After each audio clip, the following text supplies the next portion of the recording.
बड़े घर की बेटी का आज हम चौथा पार्ट पढ़ेंगे।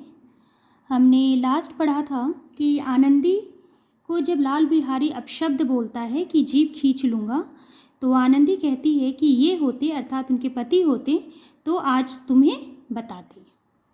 इस बात पर लाल बिहारी और गुस्सा हो जाता है और वो पढ़ा लिखा नहीं है, उसे कैसी क्या बात करनी चाहिए इस बात की समझ नहीं है। आगे वो कहता है, अब अनपढ़ उद्दंड लाल बिहारी से न रहा गया। खड़ाऊ बच्चों एक चप्पल होता है जो लकड़ी से बना होता है। इसे पहले समय में साधु महात्मा पहनते थे। तो ये क्या करता है, अपने पैरों, ये भी उस समय खड़ाऊ पहनते थे, तो अपने पैरों का खड़ाऊ निकालता है और वो लकड़ी का था और आनंदी की ओर जोर से फेंकता है और बोलता क्या है, जिसके गुमान पर फुली हुई हो अर्थात जिस पर तुमको घमंड है अपने पति पर, उसे भी देखूंगा और तुम्हें भी। आनंदी ने हाथ से खड़ाऊ रोकी, सिर बच गया पर उंगली में काफ़ी चोट आई। क्रोध के मारे हवा से हिलते हुए पत्ते की भांति कांपती रही। उसे बहुत बेइज्जती हुई कि देवर ने खड़ाऊ से मारा और उसकी उंगली में चोट आई, पर वह गुस्से में कांप रही थी और अपने कमरे में आकर खड़ी हो गई। उसने कुछ जवाब नहीं दिया। स्त्री का बल और पुरुषत्व का घमंड होता है। आनंदी खून का घूंट पीकर रह गई। श्रीकंठ सिंह शनिवार को घर आया करते थे। वीकेंड होता था। बृहस्पतिवार की यह घटना घटी थी। बृहस्पतिवार मतलब थर्सडे को यह घटना हुई थी और शनिवार को श्रीकंठ सिंह आते थे। 2 दिन तक आनंदी कोप भवन में रही। कोप भवन मतलब अपने घर की 4 दीवारी में। न कुछ खाया न पिया, बस श्रीकंठ सिंह की बाट देखती रही। बाट मतलब राह देखती रही। अंत में शनिवार को वे नियमानुसार संध्या समय घर आए। शाम के समय श्रीकंठ सिंह घर आए और बाहर बैठकर कुछ इधर उधर की बातें की। कुछ देश काल संबंधी समाचार तथा कुछ नए मुकदमे आदि की चर्चा करने लगे। यह वार्तालाप 10 बजे तक होती रही। अब शाम से रात 10 बजे तक वह अपने घर में नहीं गए, आनंदी से नहीं मिले।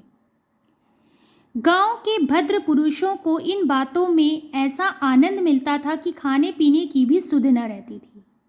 श्रीकंठ को पिंड छुड़ाना मुश्किल हो गया था। ये 2-3 घंटे आनंदी ने बड़े कष्ट से काटे। किसी तरह भोजन का समय आया। पंचायत उठ गई। एकांत हुआ तो लाल बिहारी ने कहा, भैया आप ज़रा भाभी को समझा दीजिएगा कि मुंह संभाल कर बातचीत किया करे, नहीं तो एक दिन अनर्थ हो जाएगा। अब आनंदी ये बात अपने पति को पहले बोलती तो उससे पहले लाल बिहारी अपने भाई से कहते हैं कि भाभी को समझा दीजिए। बेनी माधव सिंह ने बेटे की ओर से साक्षी था और बच्चे कितनी भी गलती करें, माँ बाप बच्चों का ही पक्ष लेते हैं ससुराल पक्ष से। तो बेनी माधव सिंह भी अपने बेटे लाल बिहारी का पक्ष लेता है और कहता है कि आनंदी को समझा दो। हाँ बहू, बेटियों का यह स्वभाव अच्छा नहीं कि मर्दों के मुंह लगे। लाल बिहारी बोला, वे बड़े घर की बेटी है तो हम भी कोई कुर्मी कहार नहीं है। श्रीकंठ ने चिंतित स्वर में पूछा, आखिर बात क्या है? लाल बिहारी ने कहा, कुछ भी नहीं, यूँ ही आप उलझ पड़ी। आप ही आप मतलब खुद से ही मुझसे लड़ने लगी। मैके के सामने हम लोगों को कुछ समझती ही नहीं। श्रीकंठ खा पीकर आनंदी के पास गए। वह भरी बैठी थी, मतलब गुस्से में भरी बैठी थी।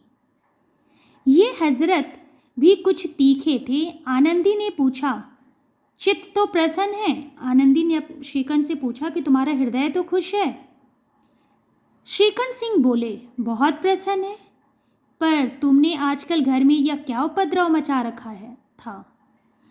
आनंदी की त्योरी चढ़ गई। उसका गुस्सा और बढ़ गया क्योंकि गलती तो आनंदी की थी नहीं। झुझलाहट के मारे बदन में ज्वाला सी दहक उठी। बोली, जिसने तुमसे यह आग लगाई है उसे पाँव तो मुंह झुलस दो। इतनी गर्म क्यों होती है? बात तो कहो। क्या कहूँ, यह मेरी भाग्य का फेर है।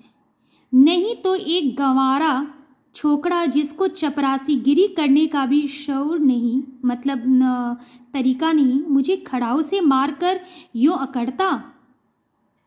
सब हाल साफ साफ कहो तो मालूम हो, मुझे तो कुछ भी पता नहीं। परसों तुम्हारे लाडले भाई ने मुझसे मांस पकाने को कहा।